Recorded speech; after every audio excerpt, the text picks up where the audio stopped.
Have you ever wondered how processes communicate in an operating system? It's much like how we humans interact, sending and receiving messages, sharing resources, and coordinating actions. In the realm of operating systems, this interaction is known as communication between processes, or CMP for short.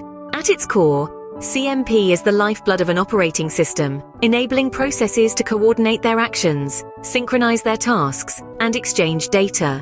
It's a bit like an intricate dance, where each process must move in harmony with the others, avoiding collisions and ensuring each step is in time with the music.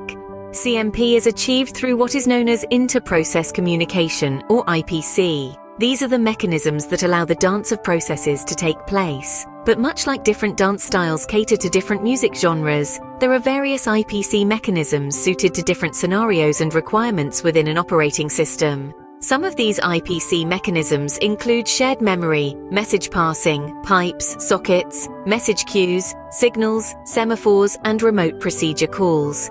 Each of these mechanisms has its unique characteristics and uses, and understanding them can be the key to creating an efficient and effective operating system. Shared memory, for instance, allows multiple processes to access the same region of memory, much like a shared dance floor. Message passing, on the other hand, involves processes sending and receiving messages through a communication channel, akin to dancers exchanging signals on the dance floor. Then there are pipes, sockets, message queues, and signals, each offering different forms of communication, from unidirectional to bidirectional, from synchronous to asynchronous. And let's not forget semaphores and remote procedure calls, which provide synchronization and distributed function execution respectively. Now that we have a basic understanding of why processes need to communicate, we are going to delve into the different methods available for inter-process communication. So, lace up your dancing shoes as we take a closer look at the dance of processes in an operating system. First on our list is shared memory. Now, shared memory is a mechanism that enables multiple processes to access the same region of memory. Picture a communal workspace where different teams can access and share the same resources. It's quite like that. In shared memory, changes made by one process are immediately visible to others sharing the same memory segment. This makes it a fast and efficient method for inter-process communication. However, there is a catch. Imagine if two teams in our communal workspace started using the same resource at the same time without coordinating. Chaos, right? Similarly, in shared memory, we need careful synchronization to prevent what we call race conditions. These are situations where the behavior of a system is dependent on the sequence or timing of uncontrollable events. So while shared memory is a fast and efficient IPC method, it requires careful handling to avoid race conditions. Next, we have message passing. The intricate dance of communication in operating systems often involves processes passing messages. Picture a digital relay race where each process is a runner and the baton is a message. In the world of operating systems, this baton can take many forms, from data to signals. Each message is sent through a communication channel provided by the operating system. The beauty of message passing is its flexibility. Messages can be of a fixed or variable size. Now let's delve into the various mechanisms that make this message passing possible. First, we have pipes. Think of them as a one-way street, where data flows from one process to another. One process writes data to the pipe while another reads from it. This is particularly useful for communication between processes that share a common ancestor. Next up are sockets. These are the chameleons of message passing mechanisms. They provide bidirectional communication, meaning they can send and receive messages. Sockets are the go-to for processes communicating over a network or even within the same system. They're the unsung heroes behind your favorite multiplayer online games and chat applications. Then we have message queues. Picture a bustling post office, where each message has a priority and waits its turn to be delivered. These are perfect for asynchronous communication, where processes do not need to be synchronized in real time. Last but certainly not least, we have signals. These are like the operating system's version of a courier pigeon. They're used to notify a process of an event or condition. For instance, when a process needs to be terminated, a signal is sent to communicate this event. To sum it up, message passing is like the central nervous system of an operating system, transmitting messages from one process to another. It's a complex yet elegant dance of data and signals, driven by pipes, sockets, message queues, and signals. Through these mechanisms, processes can communicate effectively, paving the way for intricate applications and functionalities. Message passing offers a flexible method for processes to exchange data and signals. Now, let's explore how semaphores help with synchronization. Semaphores are a classic method in computer science for managing concurrent access to shared resources. Imagine a semaphore as a bouncer at a nightclub, ensuring that only a certain number of people enter at any given time. In the context of operating systems, the nightclub is the shared resource, and the patrons are the processes. Semaphores maintain a count that represents the number of available resources. When a process wants to access a resource, the semaphore's count is decremented. If the count is 0, the process must wait.